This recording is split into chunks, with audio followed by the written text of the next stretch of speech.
Welcome to the Diablo Podcast. We are online at diablopodcast.com, and this is a service of IncGamers.com, the unofficial Diablo 3 fan site.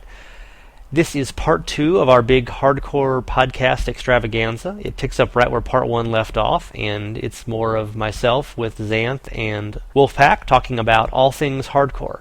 And this one covers the hardcore community, issues of elitism, real money trading in hardcore, Wolfpack's magnificent digression into Diablo 3 barbarian builds, different builds we might see in hardcore versus softcore in Diablo 3 because you can no longer customize your stats. You'll have to make up those vitality points with something else, and there's no charms either. So could be some interesting differences there in terms of which skills and which runes are popular. And the big topic is arena. We spent a little while at the end of the show talking about the hardcore arena, how it could work, how it should work, why we don't think the permadeath option is the only way to go, and there's plenty of other stuff in the show, so enjoy. It's about 44 minutes, and you will learn everything you want about hardcore, and if you missed part 1, you should, of course, go back and check that out right now. The next topic I had was community, so you guys have kind of mentioned this earlier, that it seems like, they being the developers, have often said that they really want to foster more co-op play in D3. That's why they have the smaller games, the smaller, just 4 players per game, so you'll kind of all be in the same area together, and you'll be helping each other out, and there's some skills that boost other players, and you share health globes, etc. And it really seems like hardcore, you get your own item drops, obviously, is a big thing on that. Right. And it really seems like hardcore, as you guys have already said, will be very beneficial. You'll want to play with friends. I mean, you wanted that kind of in Diablo 2, but it got easy enough that you could do it by yourself in many cases. Right. And there wasn't really any benefit from other people except for more experience and fewer items were your benefits from other people. So do you see there being like a really strong, like a closely knit hardcore community in D3? I mean, especially if they have, say, corpse looting. I think you go back to D2 Classic, and you had people who would take in just about anybody, kind of show them the ropes, and help them out. You would let them loot your corpse, and that's a big deal. I always found, because you're saying, if I die, you can take my stuff, and I trust you that you'll give it back, or maybe walk away with it. But that was few and far between, and you were always kind of looking out for the person who was there, and seeing, like I remember seeing their health up on my left hand screen, and if somebody was dropping into the red, you'd be like, okay, that's close. What's happening? Where are you? Kind of thing. And, if they were within range, you could jump in and help them. I always found the hardcore community to be really, really helpful. I remember how many games, you go in and people just drop stuff and say, here, take this. It's going to help. Was that your experience with softcore community, Dan? Lots of helpful, friendly people? You found them. It was not easy to. And then you killed them. Yeah, and then you TPPK, and you're good. Taught them a lesson. But no, I mean, I think the community will be really tightly drawn too, especially since there are so many different ways to build your character. Way more, hopefully. I mean, I can't say that. Just, a lot of millions, hundreds of millions of ways to build every character. And obviously there's going to be skills with certain runes in them that'll be perfect for functioning as the tank, the damage soak. I mean, the barbarian is, I just wanted to get this out there at some point in this podcast. So I'm looking forward so much to building my barbarian, and part of it is because his passives there's so many good ones. Like there's the regenerate a 30 your health or a fifth of your health per minute, and there's the increase your vitality by 20%, and then there's one that 10% of the damage you do returns to you as health. Like that's a very healthy barbarian, right? And so you got that, and then another barbarian can be like, okay, well, if you're going to cover the health and you're going to be the one running ahead and stunning enemies with ground stomp and stuff, I'm going to go ahead and take the critical strike 100%. I'm going to dual wield so I can get another 30% to that. I'm going to take bad temper so that my fury regenerates like crazy, and then I'll be the damage to your tank. And so, I mean, I think there's going to be a lot of ways that's just two barbarians, like how many ways were there for two barbarians to play together in Diablo 2? Like not a lot. Of course, there's builds that, freak builds. I mean, there's so you could have one person max out all the shouts maybe, but that's not really a fun build. But I don't know. It just seems like there's a lot of this really encourages player interaction, and I'm looking forward to designing builds to complement like my friends or whatever. Yeah, the barbarian teamwork in Diablo 2 was figuring out who had higher level battle orders. Right. That was obviously looting of corpses was cool in D2 if it was a friend, but D2 had a PK switch. Yep. So that was a little bit of a mixed blessing. Hey, this guy seems friendly, I'll let him loot my corpse, and then he TP PKs you or he backstabs you or something. Right. Given that we don't even know if there's corpse looting in Diablo 3, but we do know that there's no PK switch. And possibly there'll be ways to like monster kill people. I mean, I really hope there's no way to, people occasionally develop hacks that could make someone else disconnect from a game. And with the 20-second timeout, that would be really, really bad in Diablo 3. So let's hope that Blizzard finds ways not to let that happen. But yeah. But I mean, assuming there is corpse looting, which is a big assumption, do you think that that'll just be a unanimous thing in D3, given that there's no more PK switch? I mean, from my experience, I don't think I would just, walk into a game and let everybody, like, hey, here I am. You can take my stuff when I die, because you still have those people who, even if they didn't kill you, could grab your stuff and log out, drop it into their shared stash and jump on a different character. So I don't necessarily think corpse looting, as an option will encourage the community, to go on a looting spree. But in my last column, I definitely do advocate for it. Just if we are kind of pushing towards, this community aspect and making friends, I think that's one of those things that, hey, I've been playing with this guy for a while. Maybe it's like committing to a marriage almost, I guess. I think he's at the point where I'm going to allow him to loot my corpse. And it's one of those things that you learn from, and when you die and you get your stuff back, then you've, I guess, kind of made a friend that you can play with for a long time. Do you think there will be anything integrated into the friends list that would enable character looting? You can say this, this person on my friends list can loot my characters in the same game. Kind of a global setting for that instead of having to click it every single game. I don't think so. Wouldn't that be cool though? What would prevent them from joining a game where you died and then looting your corpse? Well, they have to be in the game when you die. I mean... Yeah. Well, isn't that part of what prevented that in Diablo 2, though, is that you had to open the party menu and say, yes, you can loot my corpse? But there's no party menu in D3, because you're automatically in a party. Oh, that's true. It seems like as much as they're doing stuff with friends lists and, they're talking about guild support now kind of things... That seems like something they would just put in. I mean, if you can always chat with somebody and they can always know if you're online and you're both playing hardcore, yeah, you can share underwear. I think it would be a good option. I'd like to see it. But I actually, this is kind of a shout out to some of the comments I got this week on my column. Some people had actually said they don't want to see corpse looting. They think that it should be even more hardcore now. That once you're dead, you lose everything. You don't have the option. And, maybe with the shared stash as, the viable option to get all your stuff out so that you don't lose too much. Maybe it's not the worst of thing if we don't have it, but I still vouch that it would be a good thing. Real money auction house. Ooh.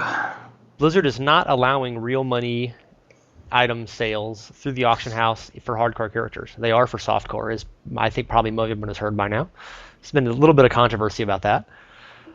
Do we wish they had real money in hardcore? They've said that they're doing it to protect us from ourselves, and other people have speculated they're doing it to protect themselves from lawsuits. If there's a Battle.net realm downage and you just lose the $500 win force you paid for, and Blizzard took a fee off of that, and it's their fault. The other thing they've said about the real money auction house is their main justification is that people do it anyway and use third-party sites and get ripped off. And aren't they just encouraging that to happen again with hardcore characters in Diablo 3? Well, there's about 9 questions. Who wants to take it? Well, in fact, you mind if I do? Go ahead. First and foremost, I definitely think hardcore should have it.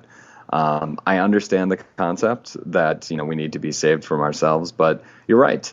Those third-party sites definitely did exist, not just for softcore, but for hardcore as well. And I do think that we'll see them for Diablo 3 because there's going to be hardcore players that may have kind of plateaued like around 50. And they're like, well, maybe I just need a new item. And they're going to go out and they're going to buy it. And are they going to die with it? Maybe. Maybe not. But it's a need that's going to be there. And if they're saying for softcore that players are going out and doing it, well, it's the same for hardcore. And it also, what it ends up doing is it differentiates us even more from softcore. It used to just be one thing, and that was the fact that when we died, we were dead forever. Now it's, well, when you die, you're dead forever. Oh, and you have an auction house that you can only use gold on. So I agree. People are going to buy, or they're going to pay money for in-game items in hardcore, and they're going to do it through the same third-party sites that they were doing it for all games. Or all player types in Diablo 2. I don't know if that's a bad thing. I think that having it could, I mean, in addition to, of course, Blizzard saving us from ourselves and Blizzard saving themselves from lawsuits, it's also a way for Blizzard to say, well, how do the economies change, right, when there's a real money auction house available? Because they don't know, we don't know, no one knows exactly what the effect is going to be. No one knows exactly how much the gold auction house is going to be used versus the real money auction house. If the real money auction house ends up being a huge success for Blizzard and for the players, like everyone loves it, you can get almost any item you want for $5, like it could be that they port it over to hardcore because with like severe warnings attached. But yeah, I could see and liability waivers. yeah. I mean, I could see why they would want an environment where the real money auction house isn't active at first. So just for a point of comparison, I guess a control group, scientifically speaking. Most people are assuming that the top items in softcore are going to be only sold for real money. Obviously, we don't know, but it seems likely. So if, Wind Forces is our always go-to example. If a Wind Force is selling for $30 in softcore and you've got one in hardcore, are you going to be content trading that for in-game gold when you could use a third-party site? You know exactly how much it's selling for. You have a comparison to what the softcore item sells for. Doesn't that seem like it'll encourage you to sell it, or will, what would you trade? It seems like there'll be some point where gold just won't be enough.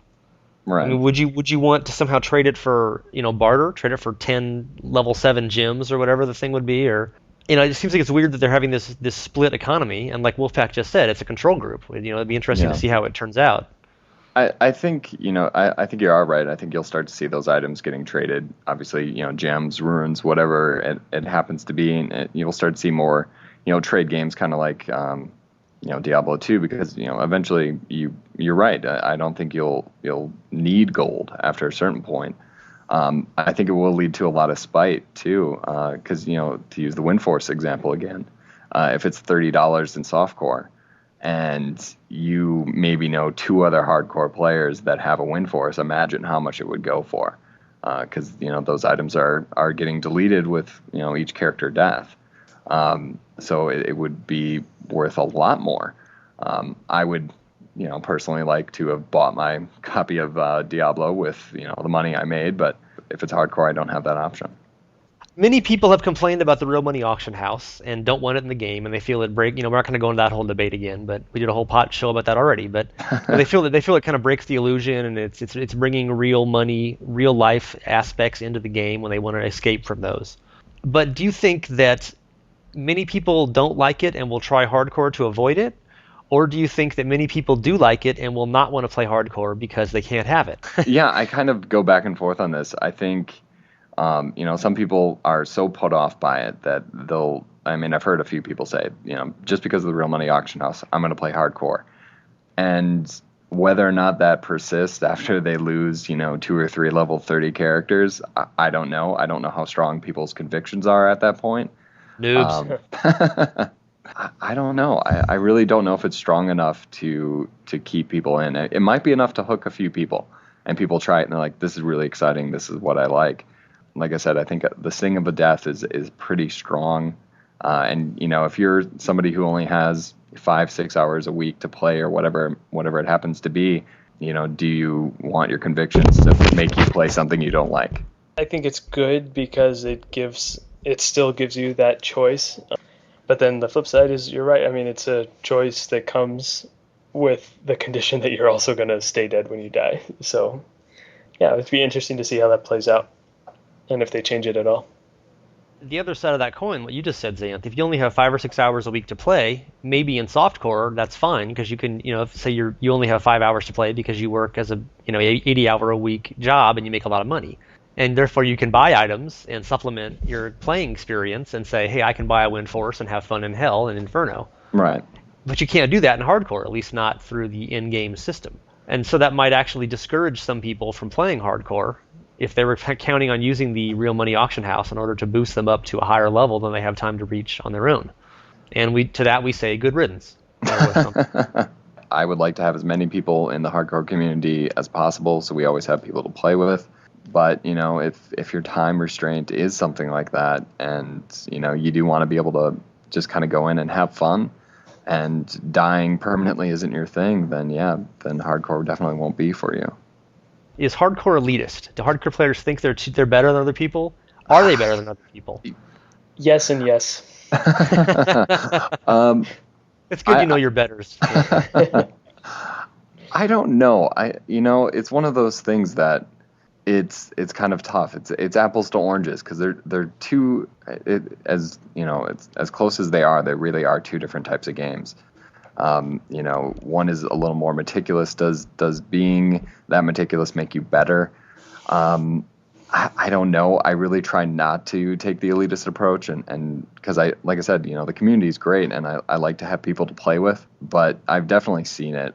I've seen the softcores for Care Bears and what have you kind of threads, but I don't know. The elitist in some sense that we want to wave our virtual willies around. And say that we're better, but at the same time, I think we're pretty accepting. I think that, when somebody comes in trying it, we're not like, get out of here, what are you doing? It's more like, well, welcome, and, what can we do to help kind of thing. So it's kind of a little bit of both, a little elitist, but at the same time, once you're in, it's not that exclusive of a club. And maybe once you get in, and a new player feels more camaraderie and feels encouraged. I mean, you mentioned earlier that people in hardcore games were much more willing to share. I mean, that was definitely my experience, especially in the early D2C and the early days of the expansion. Is I had a couple of I got a number of characters up in the 80s, and I had a lot of time to play in those days. Good old days. Not going to be the case in D3, I'm afraid. But I do meth runs all day, and you find a few really nice exceptional items, elite items, Right. elitist items. But you'd find tons of stuff that you knew the level 20s would kill for. Right. There was always new people getting in, or they had new characters. They didn't have much time to play, whatever the case was, and they would just be, worshipfully grateful for, any bones off your table. Oh yeah, stuff definitely. Stuff that you didn't even care about. And I mean, obviously that was kind of the case in softcore, but nobody was dying at level 15 and having to start over again in softcore. You could muddle through with no skill, crappy equipment, just put topazes in your armor and start finding good stuff. And it was really hard to hump to get over in hardcore. Yeah, I think people would be like, I will do anything for a co-rune so I can make a wealth or something like that, Right. And you'd have 10 of those because you've been doing Hell all day. So you just say, sure, here you go. Yeah, and all you really had to do was like create one game with just like the description just died, and maybe wait 5 minutes, and somebody would show up and drop whatever they had, and it may not have been the greatest thing, but it was them showing like, hey, I've got this. Sorry that you died. What happened? And you could tell them, and they would see what they could do. Maybe they would rush you through Act 1 or Act 2 or whatever it was, but it was always, an amazing kind of thing. Like, it happens to all of us. What can we do to kind of take the sting out a little bit? And it was nice to have people who actually wanted your low-level stuff and who were, grateful for it. I mean, you go into a softcore game and they'd be like, I have 5 level 99s. Why are you talking to me? Right. People in hardcore were like, this is my highest level character and he's 17. And I will do anything. They're so happy to get just a rare ring or something like that. I think there's a lot of people, like myself, remember what, it used to be, and we'll try and emulate that as best as we can in the new game. I think the best part, too, is when you were helping somebody else out, you got to feel really powerful. I think if there's elitism, it's maybe like more in forums than in games. Because I mean, you're not, you don't have softcore people joining your game in hardcore, but you sometimes will see people Right. in forums.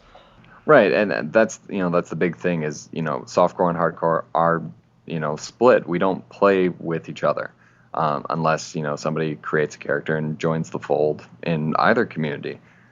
So as long as we're split like that, we're always going to kind of see if the grass is greener on the other side. Okay, last topic before Arena, which is really our last topic. Different character builds in Hardcore. Obviously, in Diablo 2, there were differences. You could do custom attributes. I think Hardcore characters generally had a lot more vitality because, death. Right. And equipment, and you'd worry about more hit points, charms. There were things that had different values. Well, you can jump on this one, Wolfak, because you've been listening patiently. Can you envision how you would build a character? You were talking about how much you wanted to make your co-op barbarian to tank for friends and stuff like that. Yeah. No, Can you envision if you were doing it hardcore, how would you be approaching it differently? Well, that would be the build that I make. I mean, when I make my barbarian in softcore, I'm going to be all for getting the highest crit I can possibly get. I'm going to dual wield. I'm going to have all 3 crit talents. I'm going to focus on precision as much as possible. That's what I want to do, but there's no way I would do that in hardcore because survival is the most important, and the skills that may have the highest crit damage won't be the skills that stun the enemies, knock them away, assuming they balance utility with damage effectively. So, well, Blizzard always does that. Of course. No worries. So yeah, I mean, I see my barbarian as, having sprint and ignore pain for the, oh crap, I'm about to die, run away. And, some stunning, the damage to health conversion, that seems like almost a requirement if you're going to do a hardcore barbarian. So yeah, if I was going to make my hardcore barbarian, I think I'd focus on the ground stomp for the stun, and then the knockback with seismic slam, and then I guess earthquake for just massive damage. Maybe call the ancients down for some temporary tanking from the guys we killed back in D2. Emergency use only, basically. Yeah. And then running fast is always good when you need to get away. So yeah, survival would definitely have to be a huge concern versus when I do my first softcore playthrough on my wizard, I'm going to want to be trying out all the exciting ways there are to kill the enemies. I don't know if I'm going to want to necessarily have a very efficient like ice armor, for example, until I actually get to a level where ice armor is important. While as from day one in hardcore, you're going to need, or from level 1 in hardcore, you're going to want to pay attention and build survivee.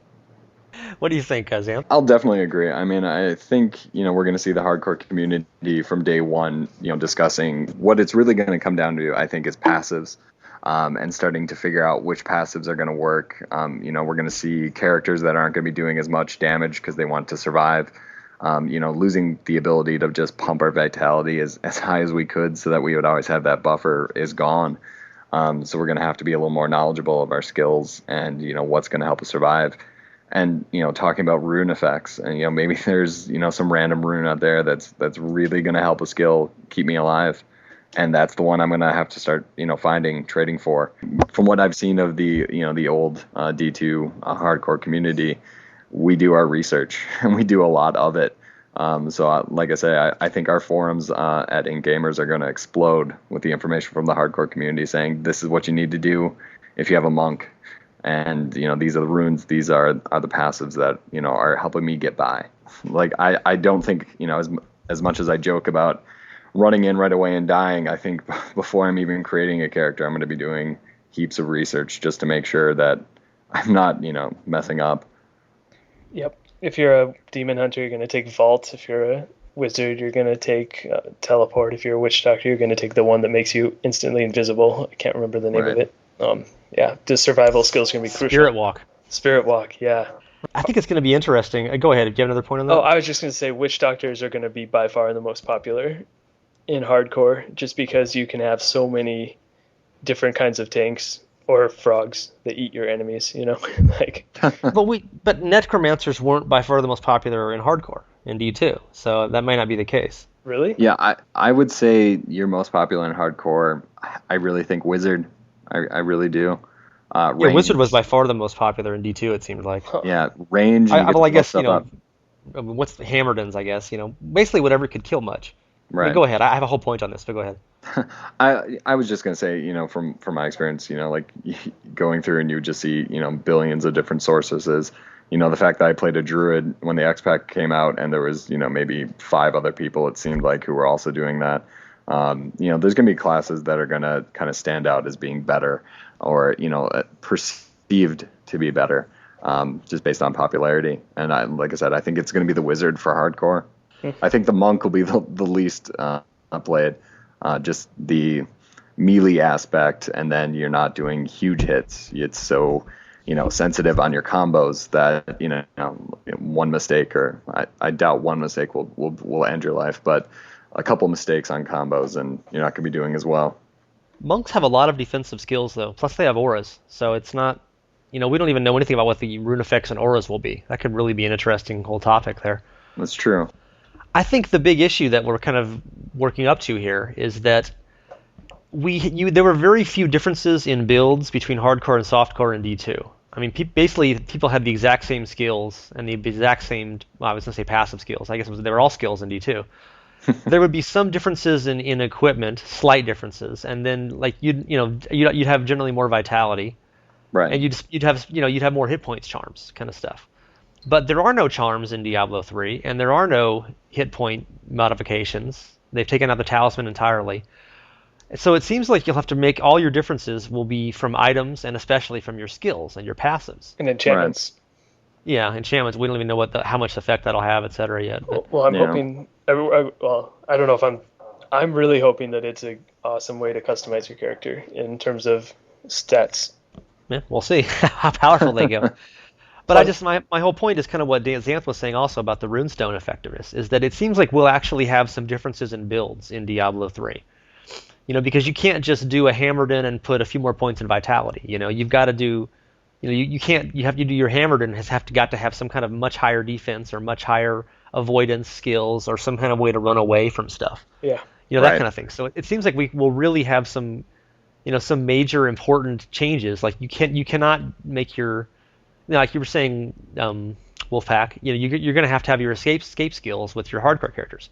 There's no way you could make, as far as we know, you could not make a demon hunter without vault in hardcore. It'd just be insane. Right. And maybe that would be a pretty poor choice to forego that in softcore as well. But it's absolutely mandatory in hardcore. And maybe there'll be some rune to that makes it go longer or makes you invisible for 5 seconds when you do it or something that nobody would care about in softcore. They would all use the one that makes like a blaze effect under your feet. So we might have some really big differences in builds where the strategy guides for D2 were all pretty much identical except, minor changes in hit points and such. And I think that'll be really fun as people find out.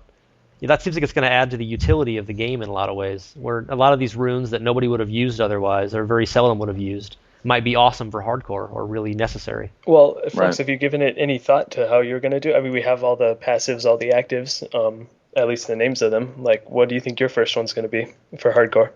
There's going to be a fluxd3strategies.com, and for $10 you can find that kind of thing out. Oh, nice.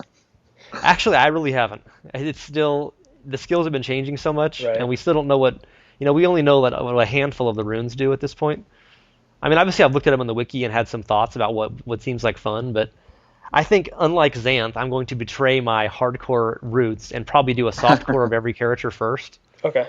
And I want to go through normal with them and try out every single skill.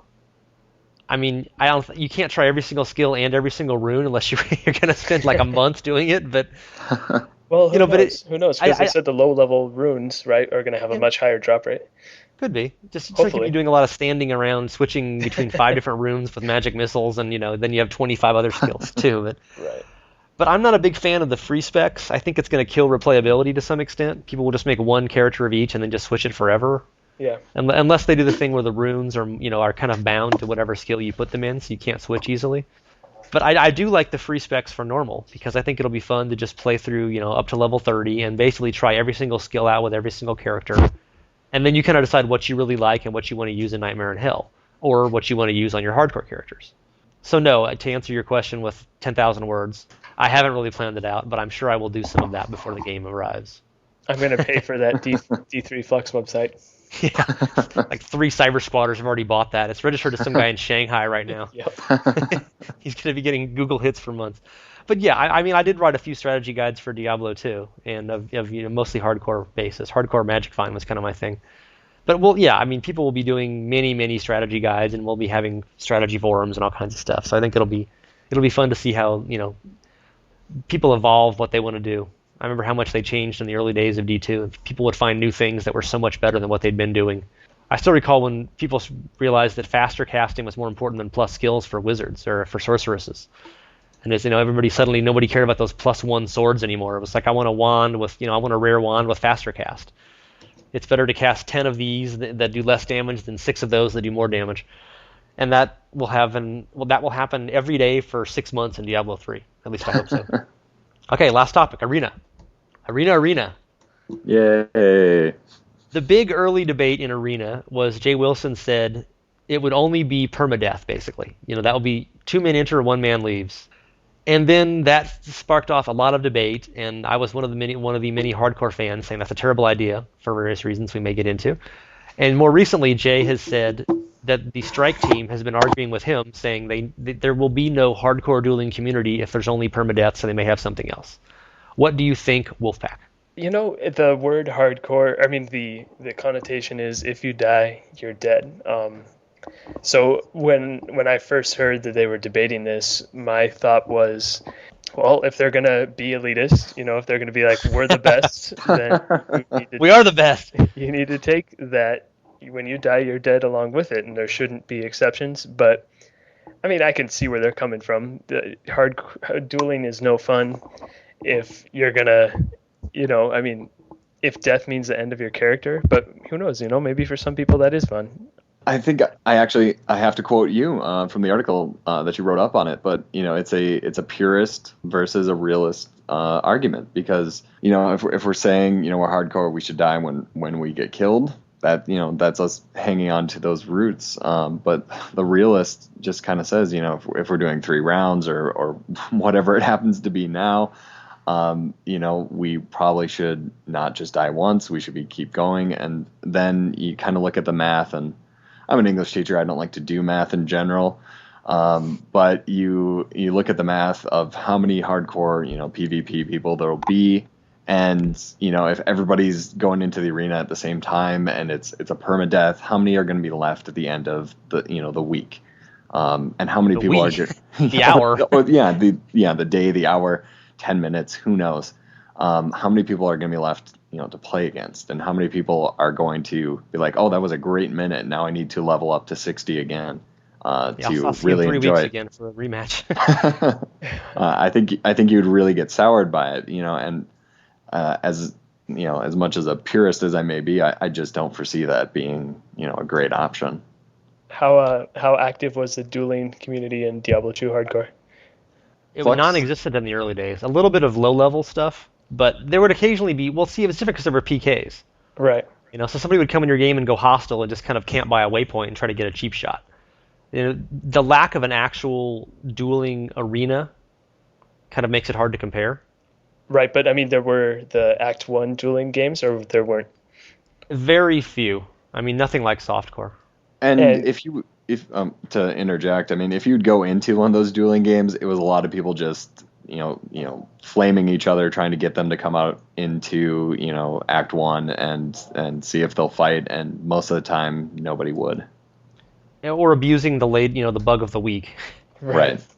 That was the other problem with D2. People would find ways to cast spells in town, or would trap waypoints, or whatever the build du jour was. Someone would just be standing outside town spamming magic shot or whatever. What was the guided arrow? Was the one cheap one for a while. Right, yeah. And hydras for a bit too. Oh man, piercing guided arrow. That was awesome. Yeah, they would just be out there with, or what was the set gloves that slowed people? Cleglaws or whatever. Yeah. Some low one. And that was you would use that with a guided arrow, and you got one hit and they were dead. So it was like, it's not a real scientific. It was an unsatisfactory game for dueling when the consequences were that high, because there were always exploits and always certain builds that were almost unbeatable at various times. Right. Hopefully in D3 it'll be more balanced, and it's not just a single fall whatever. but we're kind of getting away from the whole topic of permadeath versus sparring. Right. So you want there to be a dueling community in the hardcore world? Yeah, like Xanth quoted me. I mean, I've made a bunch of arguments about that at the time, and it's just a realist versus a purist thing. Your response was actually perfect, Wolfpack, because what happened when Jay said that is Jay was obviously not a hardcore player in Diablo 2, and many people who weren't said, that's awesome, I would really love to watch 2 level 60 hardcores duel and see who wins and who dies forever. Yeah. Because in theory, it's awesome if people would actually do it. But then, like Xanth was saying, you start doing the math, and if there's 64 level 60s, and they go in and fight, in an hour there's 1. So there's just no way, even if everybody who was playing it wanted to hardcore duel permadeath, there would still not be enough people for you to have regular battles. And even, say you're really, really good and you win 5 battles for every time you lose, that's still, you get to duel for 10 minutes for every month of gameplay. Yeah, but then the achievement for winning 5 duels would actually mean a lot. True. So, I mean, I just aren't playing the devil's advocate there. I mean, my thought, that's my job, by the way. Okay. But, I mean, my thought is that, having played the arena quite a bit at BlizzCon last year and thinking it was awesome. I mean, I really, really enjoyed it. And I'm like, I really want to do this again with my own characters and do it as much as I want to do it. And if I have to, and I also want to play hardcore. So there's, that doesn't add up. You can't have both. Right. And I didn't want to have to make softcore characters just to duel. I didn't want to just be able to duel once a week or once a month or whatever. I wanted to be able to duel for 6 hours straight if I wanted to do so. And since softcore characters were going to be doing that, I wanted to be able to do it without making a softcore character, hence some kind of sparring option. An option. I mean, I think it's awesome if there is a permanent death option. They should even have that in softcore, I think. I mean, I don't know, no one would probably ever use it, but I mean, it would be cool to have it there, though, Well, they used to. I mean, in D2, you used to be able to corpse loot in softcore too, and eventually they got rid of that. Yeah, corpse looting is a whole other issue. Sure, there'd be corpse looting on. But yeah, so I mean, I guess we've covered the topic, and it's been debated many, many times in the forums. But it's a cool idea to have hardcore permadeath as the only option. I mean, or even as any option. But I just don't think in reality. I think it would lead to very, very few duels. And everybody who was doing it would also have a softcore character exactly the same to practice with. Right. Oh, yeah.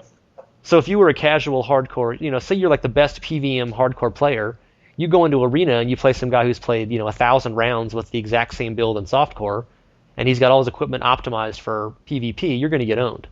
Right. Even if you're really, really good, you just don't have the experience at it. You don't have the equipment. Well, then you can also add in, the same argument that's made against going into hardcore. But what if you disconnect? And that month's time is wasted because your connection dropped out for 20 seconds. Wait, you're making the wasted time effort now? Yes, that was Wolfpack's argument. I'm just saying, like, for myself, like, I know playing hardcore, I could disconnect and I could die, and, going up against monsters and stuff like that. But, then I'm making the choice, I'm making the choice with my hardcore character to go into the arena, knowing that one person's coming out. I know, like, when I'm playing, at least I might have people, who could fight, off those monsters who are, about to kill me or something like that. But I don't have that option when I'm in the arena. Are you planning to arena, Wolfpack? Oh, yeah, for sure. Would you be more interested in arena if there were more consequences? Say if you had, you could loot your opponent, or obviously they could loot you, or if you were dead forever, would that add spice to it, or is that just ick? No, I'm not interested in that. Like, do not want playing for keeps. No, I just want to do it for fun, to blow off steam, especially since they're not planning to balance it at all. I mean, beyond a rough, you know what I mean. It's not going to be WoW Arena. Yeah, no esport. No, not an esport. No League of Legends. If there were permadeath on hardcore, would you want to watch that? Not really. Even knowing that someone's months and months of effort is going to be gone here. No, when Diablo's out, no Schadenfreude. I just want to be playing it. So how would hardcore arena mode work? Initially, arena was, as of BlizzCon last year, it was a 15-minute time limit, and you had rounds, and it was 3 versus 3. And that was a little suboptimal in some ways, because if you got down, 3 characters to 1, you were going to lose. And all you would do while you were playing is wish the person who was still alive in your team would go ahead and die so a new round could start. Right. Because you just had to watch and it was no fun. And at some point, I guess Blizzard agreed with that, because now hardcore works like, Team Fortress or whatever, where when You you mean die, arena? yeah, arena, not hardcore. Well, maybe hardcore too. We don't know, but Right. but when you die, you respawn. In theory, a few seconds later, and it just keeps a total counter of which team has got the most kills. That's how Guild Wars does it too. Yeah, so that seems like a better solution. But do we think? But of course, then you go, how would hardcore permadeath work? I mean, I think one fall would be a horrible idea. Just any fluke, any random, any 1 second of lag spike, and you're gone forever. Right. So we were thinking previously, maybe it's best out of 5 or best out of 7 or something, and then you wonder what keeps someone from disconnecting to not suffer if they're down 3-1 or whatever. But I think maybe does it seem more fair to you guys if it's 10 minutes total kills versus rounds, or does it make any difference? I guess to me it really doesn't. I mean, I think what we're going to end up seeing is a non-lethal arena for hardcore. It brought up the possibility of putting in some place where we can duel to the death for real, but I really, at this point, don't predict we'll see a lethal arena for hardcore at all. Not at all, or not exclusively? To be honest, I bet it doesn't ship. That's my forecast, and maybe it's patched in to give us the option later on, but I really don't see it shipping. Any comments on that, Wolfpack? To answer your original question, I think that respawning is better. I mean, nothing to do with hardcore or softcore, but arena that is not just like one hit, or if they focus you and you're dead, you can come back and make a difference right away. Like that feels really good, and I enjoy games like that more than I enjoy it when you've got one shot. Even if it is round based and you have as many rounds as you can play in 10 minutes, it's still no fun, especially when even if arena goes up to 5v5 or 3v3, the game could go on for a long time while you're dead. So I do like the respawning part of it. But as far as whether or not it'll ship with hardcore, I'm not sure at this point. That was one of the other big issues about the initial hardcore permadeath thing, is that Blizzard has said many times arena is not balanced, and especially not balanced for 1v1. They're going to have us do a teams. And if there was permadeath and single fall, how do you have any kind of a teamwork? No one's ever going to go out in front and tank, or you're never going to run out and take a risk or try to triple team one player or something, because if you're putting yourself in any kind of, it seemed like the whole game system would have been hiding behind posts, shooting at each other from across the way.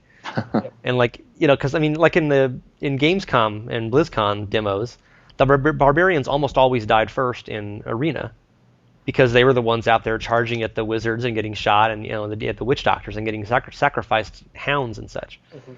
And the whole point in arena teams seems like people will develop really cool strategies, and maybe you'll have your tank go out in front, your monk or your barbarian or whatever, and he'll take more damage than he deals out, but he's creating openings for your wizards to get in shots. And if you die once in hardcore and you're gone forever, who's going to volunteer for that role? I mean, it's not going to happen. Right. So we were thinking, if there is permadeath, they have to have some kind of multiple falls, or the whole team that wins. If you die, you come back to life, that kind of thing.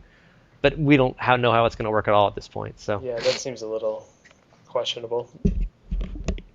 Okay, any other arena topics? We've gone on forever here, guys. Yeah, I guess I would just add in too. I mean, I guess the other case against permadeath is it's a team, and it would really suck to die permanently as a result of somebody else disconnecting as well. Okay, guys, we've gone on a long hardcore podcast, which will probably become 2 parts. Have we convinced you, Wolfpack? We've won you over to the dark side? There is a good chance I'll play hardcore more in Diablo 3 than I played in D2. You played one character ever in D2, right? So he's going to play 2. Yeah. Well, it's still more. I mean, I got to level 19 or 17 or something. But, I mean, I'll probably take a character all the way through, in part because... Well, you'll try. I'll try. Yeah, like you said, the journey is part of the fun, and... I don't know. I think the economy in hardcore is going to be a lot different, and it might be a better different. And in that case, I'll want to be a part of it. But you like the real money auction house a lot. I do. That's not going to be in hardcore. I do. And if it's something that isn't working out, I'm not afraid to say, let me try my luck in hardcore. See if I can live. What my real life friends do will probably 4 or 5 real life buddies you're going to be playing. And if they all say, let's make hardcore characters, then I'll probably roll with them. Peer pressure. Yep. And it is much nicer to play with friends. You can share items and tank each other and mule and stuff. Yeah, it's great. Any last thoughts on hardcore, Xanth? Or are you saving that for next week's column? No. I do think the sharing of items too. The lack of a real money auction house, I think, could be helpful in that respect, because now you get an item for a demon hunter that you can't use because you're a monk or whatever. You don't have to worry about that dilemma of, do I sell it? Maybe now you can just legitimately hand it over to your friend and not have to worry about it. Or your shared stash and worry about it. Or illegitimately hand it over to your friend. Whatever that means. I don't know, but it was a good point. New column every Friday. One Life to Live. Check it out. All right, guys, thanks for your time. It was in your first podcast. Thanks for being there, Joe. Yeah, Xanth? Definitely appreciated it. Thanks for having me on. Magic of. And here's where we all make noises like bovines. Moo. What does a hardcore cow sound like? Moo. Steak. Oh. Yeah, and then it dies. Hamburger.